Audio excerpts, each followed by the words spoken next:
Hello, good morning everyone. Good morning. कैसे हो? एक बार बता दीजिए, आवाज़ क्लियर आ रही है? कोई प्रॉब्लम?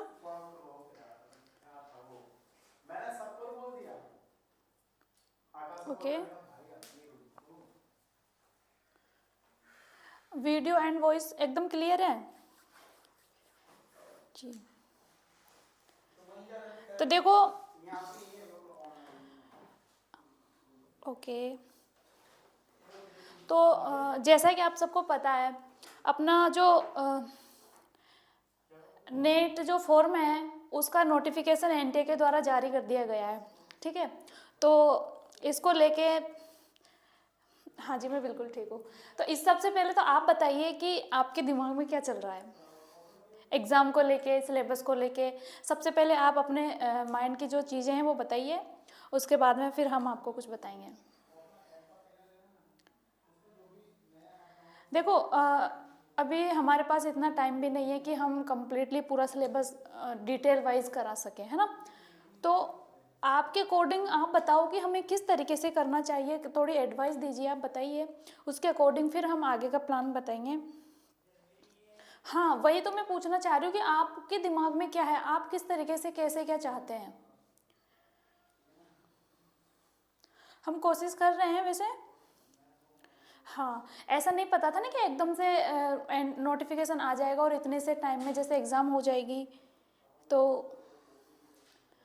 थोड़ा सा आप बताइए आपके अकॉर्डिंग क्या करना चाहिए, फिर उसके अकॉर्डिंग बाकी हमने तो सोच ही रखा है कि हमें क्या करना है, कैसे आप सबको वो करना है। ओके, बिल्कुल सही कह रहे हो आप। पीवाईक्यूज तो हम करवाएंगे ही सही, आपके लिए तैयार कर रहे हैं सारी चीज़ें, बिल्कुल। और बहुत जल्द हम पीवाईक्यूज स्टार्ट की सारी चीज़ें, मैराथन क्लासेज, सारी चीज़ें सब कुछ स्टार्ट करने वाले हैं। ठीक है, हाँ जी। तो बिल्कुल, अब वैसे आप टेंशन मत लीजिए, सब कुछ हो जाएगा, एकदम परफेक्ट तरीके से होने वाला है। ओके, तो हम क्लास स्टार्ट करते हैं आज की। बाकी और जैसा कि आप, जैसा आपके दिमाग में जो चीज़ें चल रही है वो आप कमेंट करके बताइए, हम देखेंगे उनको, फिर उसके अकॉर्डिंग हम वो सारी चीज़ें करेंगे। ठीक है, तो देखो, हमारा जो टॉपिक चल रहा था, हम टॉपिक की बात करते हैं। ओके, हाँ जी, बिल्कुल ठीक है। बिल्कुल मैराथन क्लासेस लेके आएंगे आपके लिए, क्योंकि वो ही इस टाइम सबसे बेस्ट रहेगी, है ना। उससे क्या, सारी चीज़ें आपके साथ पास एकदम से रिवाइज हो जाएगी और क्लियरली आप अपना 100% भी दे सकोगे। ठीक है, बिल्कुल, बहुत जल्द हम मैराथन क्लासेस लेके आएंगे। तो देखो, हम स्टार्ट करते हैं कि हमारा जो टॉपिक चल रहा था, हम नया टॉपिक स्टार्ट करने वाले हैं आज से जी। हमारा जो नया टॉपिक है वो नंदवंश। इससे पहले हमने हर्यक वंश के बारे में पढ़ चुके थे हम। ठीक है, बिल्कुल, हम हमारा यही है, हम मैराथन क्लासेस लेके आएंगे। और उसके अलावा जो आपको मोस्ट इम्पोर्टेंट जो क्वेश्चंस हैं वो हम आपको पीडीएफ फॉर्मेट में प्रोवाइड करवा देंगे। ठीक है, जिनको आप रिवीजन कर सकते हो घर पे, है ना। उससे आपके पास बहुत सारे इंपॉर्टेंट क्वेश्चंस हो जाएंगे, आप उनको देखेंगे तो 1 महीने के अंदर आप जैसे उन चीज़ों को देखेंगे ना, तो उससे आपको बहुत ज़्यादा बेनिफिट मिलने वाला है। हाँ बिल्कुल जी, हम मैराथन क्लासेस प्लस में मोस्ट इम्पॉर्टेंट हर यूनिट वाइज मोस्ट क्वेश्चंस हैं वो आपको प्रोवाइड करवा देंगे। ठीक है जी, तो देखो, हम लेट्स स्टार्ट हमारी जो क्लास है। तो हम बात कर रहे थे, इससे पहले देखो, हम हर्यक वंश पढ़ चुके थे। ठीक है, हर्यक वंश के बाद में हमने शिशुनाग वंश कंप्लीट कर लिया था, और शिशुनाग वंश के बाद में नेक्स्ट जो वंश है हम पढ़ेंगे नंद वंश। ओके, तो देखो, हम इसके बारे में देखते हैं कि जो नंद वंश है उसको प्रथम गैर क्षत्रिय वंश माना जाता है। गैर क्षत्रिय वंश क्यों माना जाता है कि अब तक के जितने भी वंश थे पहले भी, वो सब क्षत्रिय वंशज थे, लेकिन जो नंद वंश है इसके जो संस्थापक है वो क्षत्रिय नहीं थे। ठीक है, तो ये भारत का प्रथम गैर क्षत्रिय वंश माना जाता है। इसके अनुसार देखो, इसमें क्या होता है कि नंद वंश के जो संस्थापक है उनको क्या माना जाता है, शूद्र। जैसा कि हमने शिशुनाग वंश के बारे में जब हम पढ़ रहे थे लास्ट में जो हमने देखा था उसका अंत हुआ, तो ऐसा माना हमने देखा कि उसकी हत्या किसके द्वारा, एक नाई के द्वारा की गई, ठीक है, इसके द्वारा इसकी हत्या की गई। तो उन्हीं के द्वारा नेक्स्ट नंदवंश की स्थापना की गई, अर्थात इनके जो संस्थापक थे वो नाई वंश से संबंधित थे, इसीलिए इसको गैर क्षत्रिय वंश कहा जाता है। इसमें पुराणों के अनुसार इनको क्या कहा गया है, शूद्र गर्भ उदयन, अर्थात शूद्रों की गर्भ से उत्पन्न, ठीक है, ये इनको कहा जाता है। और विष्णु पुराण की बात करें तो विष्णु पुराण के अनुसार इनके जो संस्थापक हैं जो वो क्या है, महापद्मानंद जो हमें नाम मिलता है, उनके पुत्र महानंदी जो इनका पुत्र था वो किस प्रकार का था, एक अधर्मी लालची इस प्रकार का एक व्यक्ति था, जैसे कि डिटेल आप भी जानते ही हैं। गुड मॉर्निंग अनु। ओके, तो देखो उनको एक नाम से और पुकारा जाता है कि क्या कहा जाता है, उनको सर्व सत्रांतक, अर्थात उन्होंने क्या किया था, जितने भी क्षत्रिय थे उनका अंत कर दिया। जिस प्रकार से हम देखते हैं हमें परशुराम का नाम मिलता है रामायण में, ठीक है, वो कैसे थे, वो क्षत्रियों से एक तरीके से उनसे घृणा करने वाले थे, उन्होंने पृथ्वी पर लगभग जितने भी क्षत्रिय थे उनका विनाश कर दिया था बहुत बार, ठीक है, ऐसा वर्णन हमें मिलता है इनके बारे में। तो सेम इन्हीं के जैसे जो ये थे इनको भी यही कहा जाता है सर्वसत्रांतक, अर्थात क्षत्रियों का अंत करने वाले, ठीक है, और जैसे क्षत्रियों का नाश करने वाले, ठीक है। अब हम बात करें जैन ग्रंथों के अकॉर्डिंग, जैन ग्रंथों का देखो एक धार्मिक ग्रंथ का नाम मिलता है अधिकतर परिशिष्ट पर्व, तो ये इसके अनुसार जैन ग्रंथ के अनुसार ग्रंथ का नाम कौन सा है, परिशिष्ट पर्व। इसके अनुसार जो नंद वंश के संस्थापक है वो कौन थे, नाई समुदाय से संबंधित थे, ठीक है। आगे देखते हैं,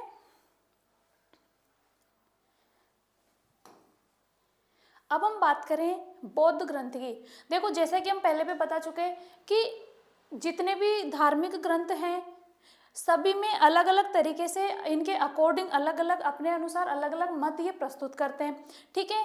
इतिहास में कभी भी एक रूपता नहीं मिलेगी किसी भी चीज़ को लेके, क्योंकि सभी जो अलग अलग इतिहासकार हैं, अलग अलग विद्वान हैं, वो अपने अपने अकॉर्डिंग अपने अपने इच्छा के अनुसार उनको जैसा लगता है वो उसी के अकॉर्डिंग उसमें लिख देते हैं, ठीक है।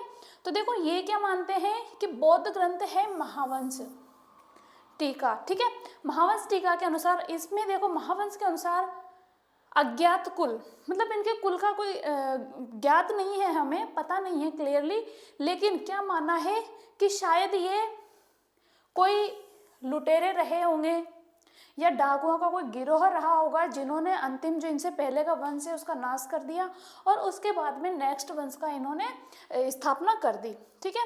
ये बात किस में मिलती है, बौद्ध ग्रंथ महावंश में। आगे बात करें कि महाबोधि वंश, ठीक है, इस ग्रंथ के अनुसार जो उग्रसेन थे उन्हीं के पिता, उग्रसेन के जो पिता हैं वो क्षत्रिय थे और उनकी माता कौन थी, शूद्र थी, ठीक है, इसलिए इनको शूद्र वंश से संबंधित भी माना जाता है। अब आगे देखें, जो नंद है, नंद वंश है, उनके बारे में केवल एक ग्रंथ ही हमें ऐसा मिलता है, एक तो मिलता है हमें मुद्रा राक्षस, ठीक है, और इसके अलावा हमें चाणक्य कथा नामक कोई ग्रंथ है, चाणक्य कथा। ये दो ही ग्रंथ ऐसे हैं जिसके अंदर इनको क्षत्रिय वंश से संबंधित बताया गया है, ठीक है। बाकी इनके अलावा सभी ने इनको क्या बताया, शूद्रों से संबंधित या फिर नाई जाति से संबंधित, ठीक है। तो आपको ध्यान रखना है कि चाणक्य कथा और मुद्रा राक्षस दो ऐसे ग्रंथ हैं जिनके अंदर नंदों को क्षत्रिय बताया गया है, ठीक है। किंतु इतिहास देखो अब इस तथ्य को माना नहीं गया है क्योंकि क्लियरली हमें पता है कि ये नाई समुदाय से संबंधित थे, ठीक है, तो इस तथ्य को एक्सेप्ट नहीं किया गया, ओके। अब आगे देखते हैं कि वायु पुराण के अनुसार, जैसा कि हम बात कर रहे थे इनकी जानकारियां ओनली हमें पुराणों साहित्यों से प्राप्त होती है, तो वायु पुराण के अनुसार जो महापद्मानंद है ना, इन्होंने 28 वर्ष 28 ईयर्स तक इन्होंने शासन किया, ठीक है। इनका शासनकाल कितना बताया जाता है, 28 वर्ष इनका शासनकाल बताया जाता है, ठीक है। आगे देखें, अब हम इसके नाम की बात करते हैं कि महापद्मानंद को अलग अलग उपाधियों से बताया गया है, उनके लिए अलग अलग नामों का प्रयोग किया गया है। हम ये भी देखेंगे कि इनको इन नामों से क्यों बोला गया है, क्यों पुकारा गया है। तो देखो सबसे पहला नाम तो इनका नाम हमें मिलता है महापद्म, ठीक है। अब देखो ये जो नाम है, अगर इसका हम नाम को देखें एक तरीके से इसका शाब्दिक अर्थ, तो जिस प्रकार देखो इसका नाम का जो अर्थ है वो किस तरीके से बताया गया है, इसको इस तरीके से समझा गया है कि जिस प्रकार से एक कमल का जो पुष्प होता है एक तरीके से सुव्यवस्थित सुसंगठित है ना, उसके समान विस्तृत और संगठित सेना का मालिक होने के कारण इसको क्या कहा गया है, महापद्म, ठीक है। ये इसके नाम का शाब्दिक अर्थ है। आगे बात करें, देखो इसका और नाम का क्या मिलता है हमें, उग्रसेन भी इसका नाम मिलता है, ठीक है। इसके अलावा शर्व सत्रांतक, इसके बारे में हम बता ही चुके, क्योंकि क्षत्रियों का नाश करने वाले क्षत्रिय वंशजों का इन्होंने नाश किया और अलग वंश की स्थापना की। इसके अलावा अपरो परशुराम, अपरो परशुराम अर्थात दूसरा परशुराम भी इसे कहा गया है, ठीक है। इसके अलावा एक राट या एक क्षत्रिय, ये भी इनका नाम मिलता है, ओके। आगे देखते हैं, इसकी एक और उपाधि हमें मिलती है जिसे क्या कहा गया है, अनुलंघित शासक, अर्थात ऐसा शासक ये बहुत शक्तिशाली था, इसका साम्राज्य, इसकी सेना इस तरीके से सुसंगठित थी कि अन्य कोई इसका उल्लंघन करने वाला ही नहीं था, इसलिए इसको अनुलंघित शासक भी कहा गया है, ओके। इसके आगे देखते हैं, इसके अलावा देखो कली, कहीं जगह कली का अंश, इस प्रकार से भी इसको इस नाम से बोला गया है, ठीक है। ये इनकी उपाधियां हो गई महापद्मानंद की अलग अलग। आगे देखते हैं, अब हम बात करें मत्स्य पुराण, इसमें क्या कहा गया है कि इसके अनुसार महापद्मानंद द्वारा, मतलब इसमें क्या बताया गया है कि इनके द्वारा 10 वंशों पर विजय प्राप्त करने की जानकारी प्राप्त होती है, अर्थात इसने 10 अलग अलग वंशों को पराजित किया होगा, उन पर विजय प्राप्त की होगी, इसलिए मत्स्य पुराण में इसके बारे में ये हमें जानकारी मिलती है, ठीक है। अब हम बात करें कि इन्होंने क्या क्या किया, ठीक है। तो देखें कि एक तो हमें जानकारी मिलती है कि सोमदेव रचित कथा सरित सागर, ये जो साहित्य है, आप देखो आप आपस में बात मत करें, फॉर्म फिल सभी को करना है, ठीक है, और कोई करे ना करे सबसे पहले आप तो करिए, ओके। तो देखो ये जो ग्रंथ है, इन ग्रंथों को आप जैसे अभी हमारे पास ज़्यादा टाइम नहीं है, जैसे जैसे हमारे क्लासेज हो रही है, बाकी जो क्लासेज हम ले चुके उनके अंदर भी बहुत सारे ऐसे साहित्यों का नाम आया है, उनके जो लेखक हैं, राइटर्स हैं, उनका नाम आया है, तो आप इनको ऑलरेडी मतलब अलग से नोट्स बनाते जाएं, अलग से नोट करते जाएं, ठीक है, ओके, ठीक है। तो देखो इनको अलग से लिखते जाना। तो देखो कथा सरित सागर, हमारे एग्जाम में डायरेक्ट ऐसे क्वेश्चंस पूछे जाते हैं, 4 साहित्य इधर दे देंगे, 4 राइटर्स इधर दे देंगे और हमसे पूछे जाएंगे मिलान करिए, या फिर हमें 2-3 ऐसे पूछ लेंगे कि कौन सा सुमेलित नहीं है या कौन सा है ना, ऐसे अधिकतर आते हैं। तो इसके राइटर कौन है, सोमदेव, ठीक है। तो इनके द्वारा जो ग्रंथ लिखा गया है कथा सरित सागर, इसमें क्या बताया गया है कि अयोध्या, ठीक है, इनमें नंद राज्यों के द्वारा, नंद वंश के जो शासक थे, नंदों के द्वारा यहाँ पर शिविर लगाने का हमें उल्लेख मिलता है, किसमें, कथा सरित सागर ग्रंथ में उल्लेखित है कि अयोध्या में यहाँ पर नंद वंशों के द्वारा यहाँ पर शिविर लगाया गया था। इससे हमें क्या पता चलता है, अयोध्या में कौन से वंश का शासन था, इक्ष्वाकु वंश का, ठीक है। तो इससे क्या पता चलता है कि शायद यह इन्होंने अयोध्या पर भी विजय प्राप्त की होगी, वहां पर भी इनका शासन रहा होगा, ठीक है। शासन भी इस तरीके से मतलब हमें जानकारी मिलती है। इसके अलावा देखो एक बहुत इंपॉर्टेंट चीज है, ये बहुत इंपॉर्टेंट लाइन है, कलिंग विजय। देखो कलिंग विजय, एक तो हमें सबसे सर्वाधिक किनका नाम आता है कलिंग विजय के लिए, बताओ,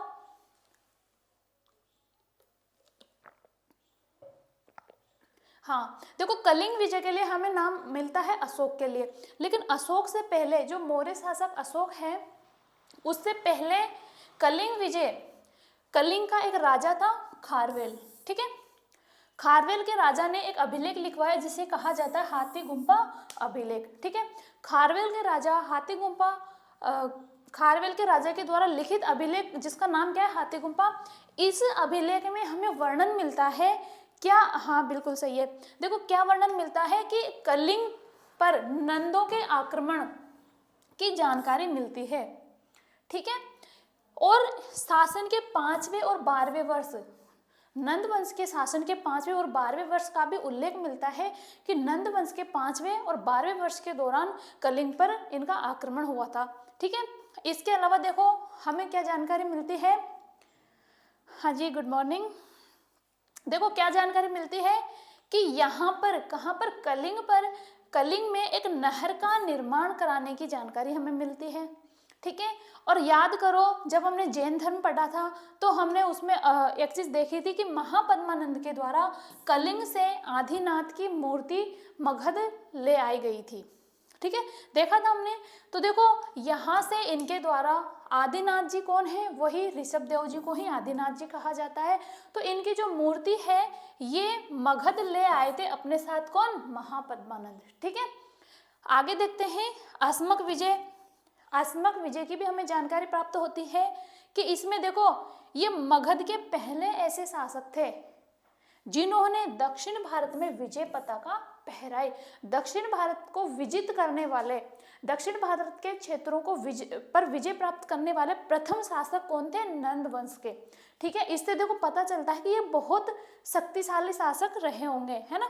आगे देखते हैं पुराणों में हमें क्या जानकारी मिलती है कि पुराणों के अनुसार महापद्मानंद के एक मंत्री का नाम मिलता है जिसका नाम है कल्पक। इनकी सहायता से देखो इन्होंने क्या किया,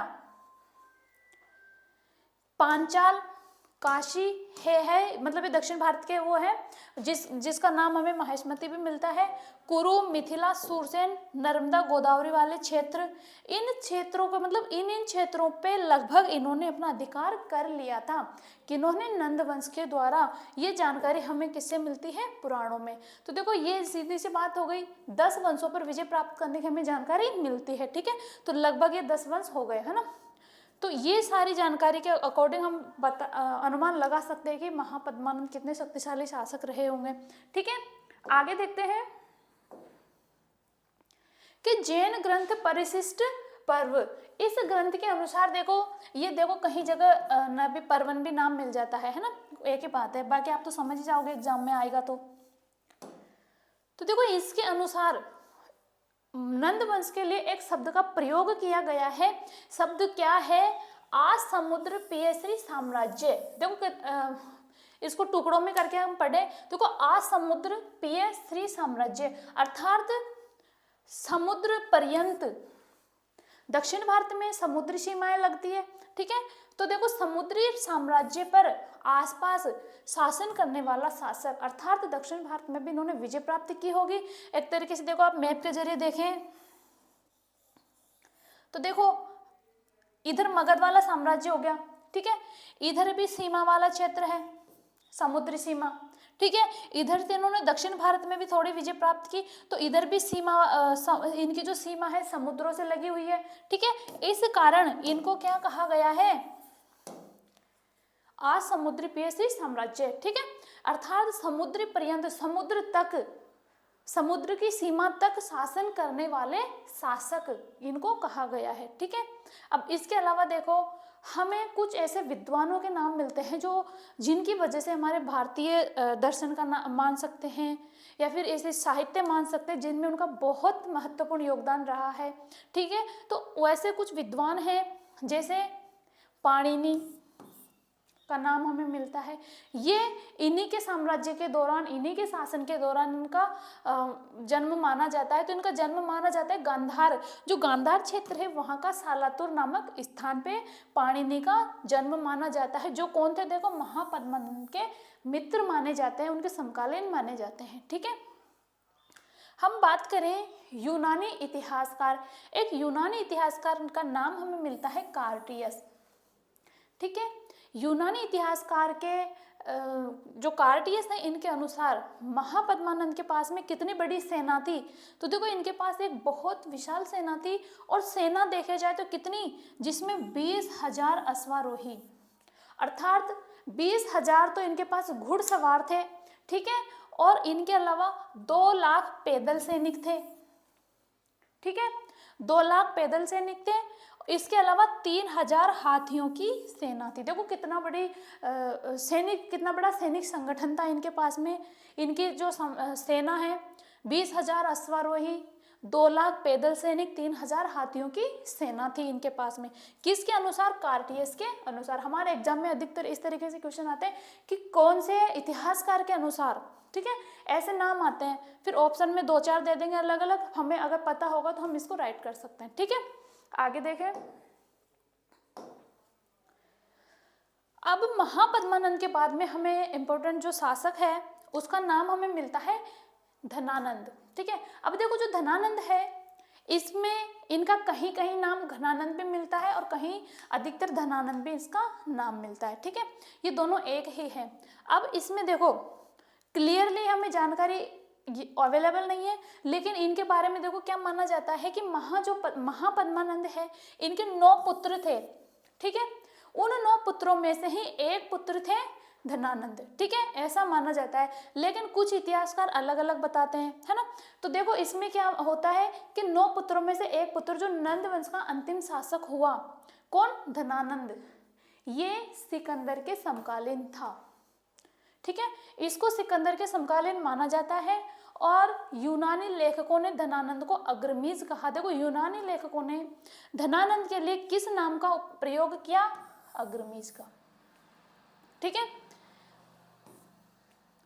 अब बात करें कि बौद्ध ग्रंथ दीपवंश और महावंश के अनुसार, और ये बात सत्य भी है, माना भी जाता है कि बौद्ध ग्रंथों में इस बात का उल्लेख है कि जो धनानंद है इसके पास इतनी अपार धन संपदा थी, माना जाता है कि इसका उद्देश्य एकमात्र यही था धन एकत्रित करना।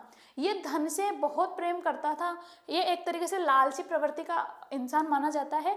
तो देखो इसके पास में इन्होंने क्या किया, 80 करोड़ की धनराशि, प्रेजेंट टाइम में उसका मूल्य देखा जाए मतलब लगभग 80 करोड़ की जो धनराशि है, इतना इन्होंने गंगा नदी क्षेत्र के आसपास वाले पर्वतों में छुपाई थी, ऐसा माना जाता है। लेकिन वो अलग बात है कि अभी प्रेजेंट टाइम में वो मिली नहीं है, ठीक है।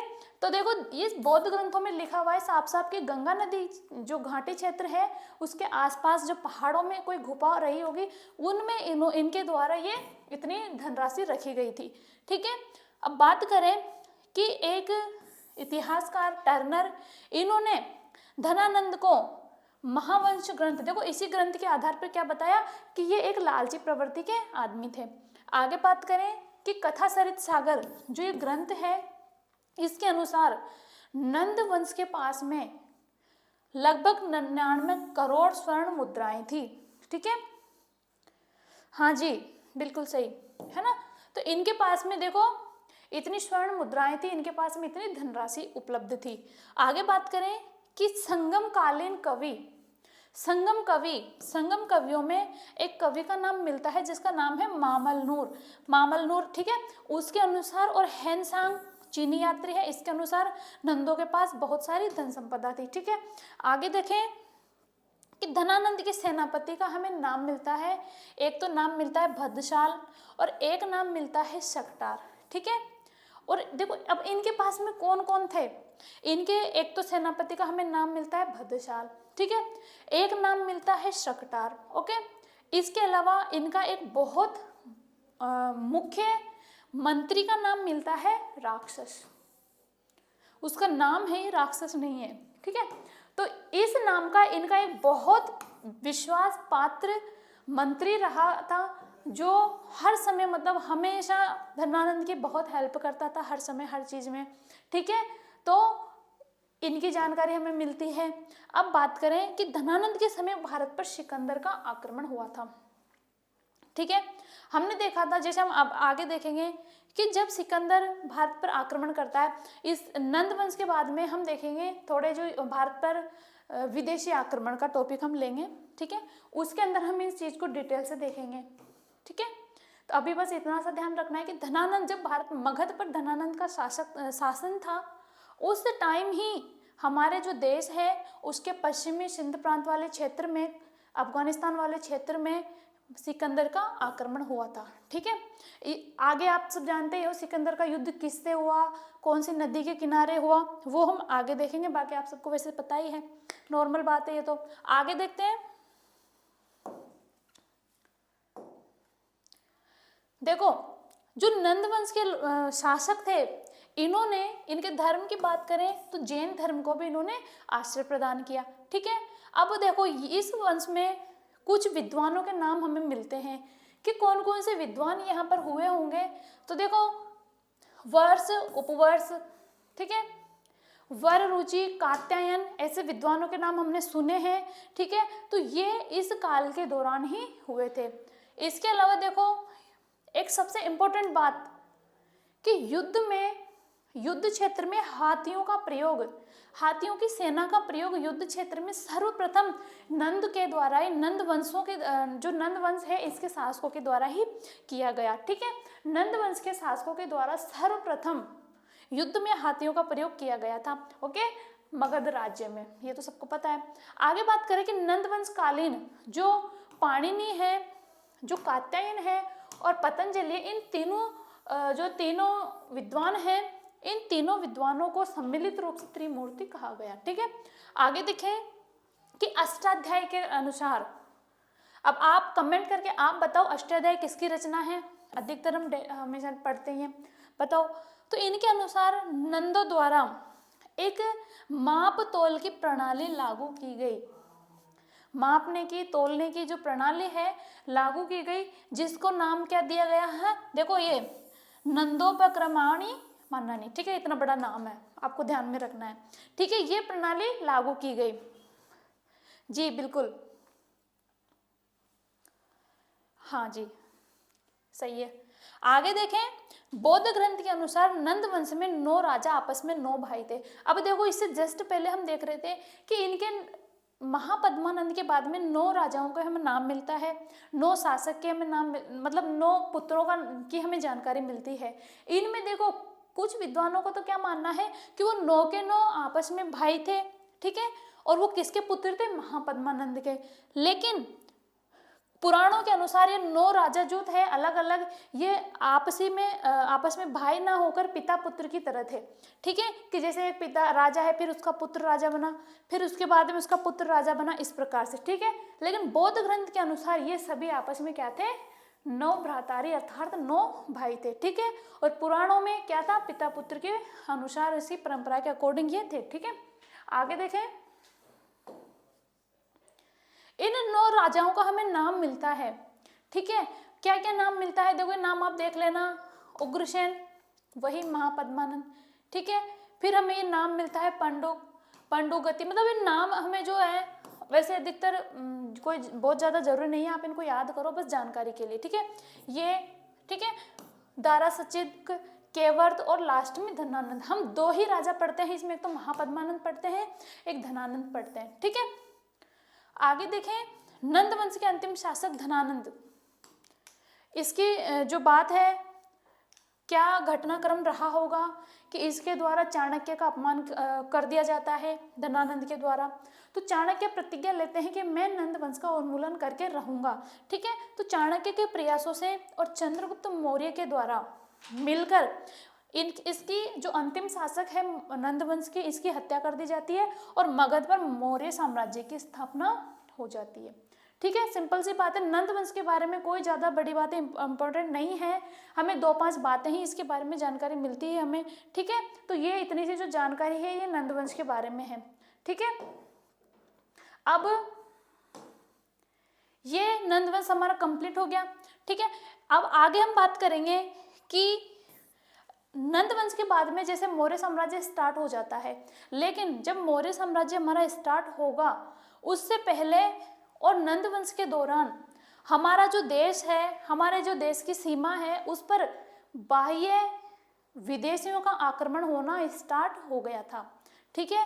विदेशी आक्रमणकारियों ने नज़र हमारे देश पर पड़ चुकी थी और उन्होंने हमारे देश पर आक्रमण करना स्टार्ट कर दिया था। तो हम देखेंगे कि कौन कौन से और किस किस तरीके से हमारे देश पर किन किन विदेशियों के द्वारा आक्रमण किए गए, क्योंकि ये भी हमारे सिलेबस में एक अलग से टॉपिक है कि भारत पर विदेशी आक्रमण। ठीक है, तो इस टॉपिक को हम आगे लेते हैं। तो देखो, हमारे देश में सर्वप्रथम आक्रमण की अगर हम बात करें तो ईरानियों के द्वारा आक्रमण किया गया। ठीक है, और इसके अलावा यूनानियों का भी हमें आक्रमण देखने को मिलता है।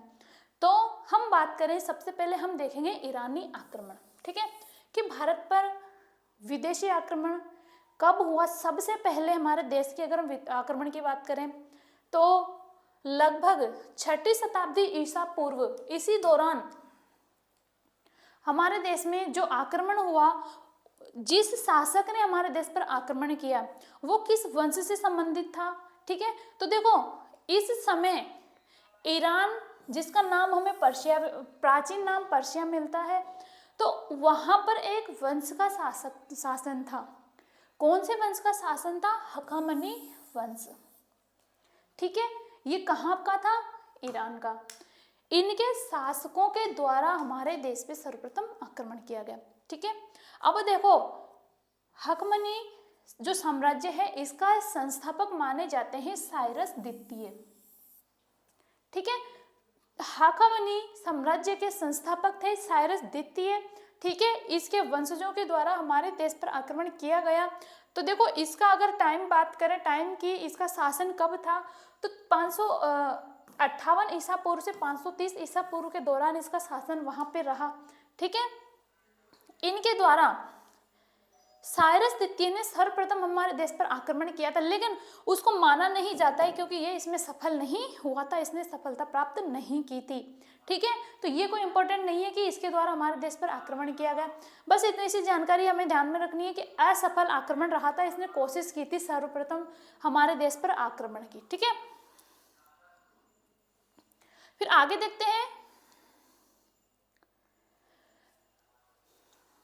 अब हमें इसकी जानकारी किन किन लेखकों के माध्यम से हमें जानकारी मिलती है। तो देखो, ये विदेशी ही लेखक हैं, जैसे देखो जेनिफोन, टेसियस, स्ट्रेबो, एरियन, ऐसे यूनानी और रोमन लेखक हैं। इनके उद्धरण हम कह सकते हैं, इनके जो लेखन कार्य इन्होंने किया उसके माध्यम से हमें पता चलता है कि प्रथम आक्रमण इसके द्वारा जो असफल रहा, इसलिए इसे माना नहीं जाता। ठीक है, आगे बात करते हैं कि इसी के जो वंशज हैं, इसका जो उत्तराधिकारी है, उसके द्वारा भारत पर सबसे पहले आक्रमण किया गया और उसको सफल माना गया। ठीक है, आक्रमण तो पहले भी हो चुका था लेकिन वो सफल नहीं था। अब हम बात करें कि प्रथम सफल आक्रमण साइरस द्वितीय जो थे, हखामनी साम्राज्य के संस्थापक, उसके उत्तराधिकारी जो ये हैं, नाम क्या मिलता है? दारा। इसका नाम हमें मिलता है दारा। ठीक है, इसके शासनकाल के दौरान की बात करें तो 522 ईसा पूर्व से 486 ईसा पूर्व इसका टाइम रहा है। ठीक है, तो इसके द्वारा हमारे देश पर सर्वप्रथम आक्रमण किया गया और ये कौन थे? ईरानी। ओके, इसने क्या किया? इनके एक नौसेना अध्यक्ष हैं। ठीक है, इनके नौसेना अध्यक्ष हैं जिसका नाम है ये स्काईलेक्स। ठीक है, इन्होंने क्या किया? देखो,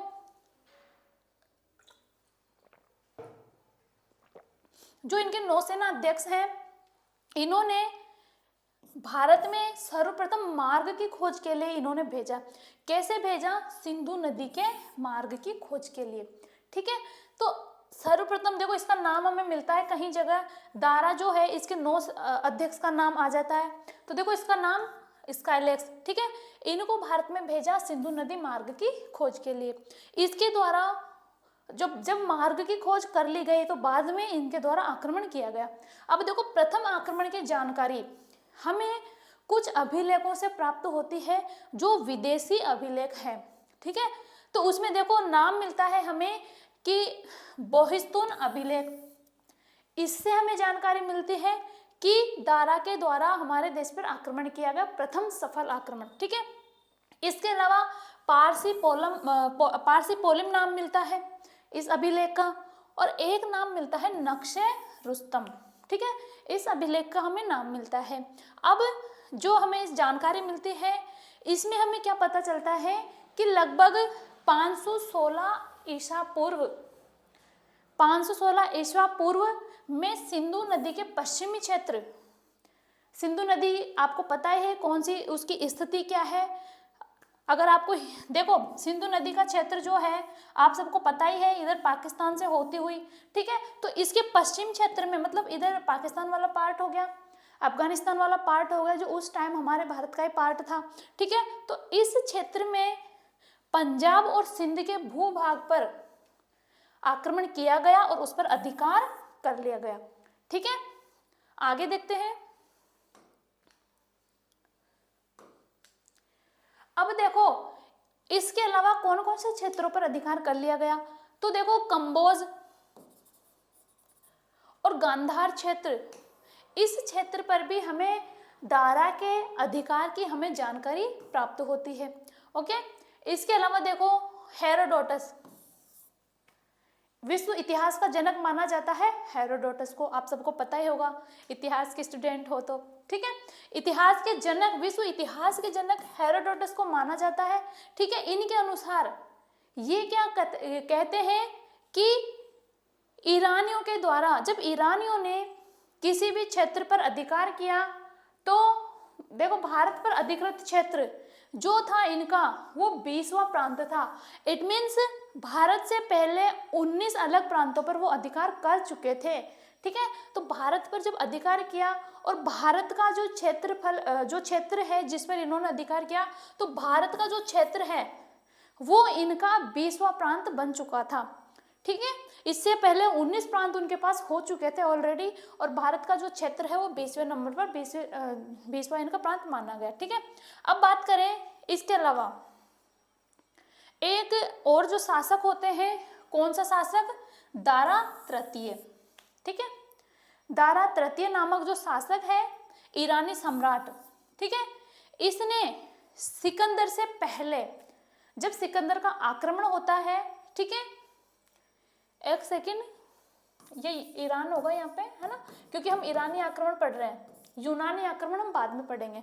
तो देखो ईरान का ये 20वां प्रांत था। अब बात करते हैं दारा तृतीय, इसके द्वारा क्या होता है कि सिकंदर ने 300 BC पूर्व में अरब आरबेला युद्ध, देखो ये युद्ध का नाम मिलता है, बहुत इंपॉर्टेंट है, कि सिकंदर के द्वारा एक युद्ध किया गया, किससे, दारा तृतीय के साम्राज्य पर सिकंदर ने आक्रमण किया और इसने दारा तृतीय को पराजित कर दिया, ठीक है, उस पर अधिकार कर लिया। अर्थात इससे क्या सिद्ध होता है कि ईरानी साम्राज्य समाप्त हो गया। ईरानी साम्राज्य के अंतिम शासक का उल्लेख मिलता है किस नाम से, दारा तृतीय के नाम से, और इस पर सिकंदर ने आक्रमण किया 300 ईसा पूर्व में, और जब जैसे ही सिकंदर ने इस पर आक्रमण किया, इसको जीत लिया, विजय प्राप्त कर ली। अब जिस क्षेत्र को इसके द्वारा जीत लिया गया वहां पर इनका साम्राज्य तो समाप्त हो गया, और वहां पर कौन सा साम्राज्य स्थापित हो गया, यूनानी साम्राज्य, ठीक है। तो होता क्या है, इस युद्ध का नाम हमें मिलता है आरबेला युद्ध। एग्जाम में पूछा जा सकता है कि किस युद्ध के दौरान, युद्ध का नाम क्या है, ठीक है। और इसी युद्ध का हमें एक अलग नाम मिलता है गोगामेला युद्ध।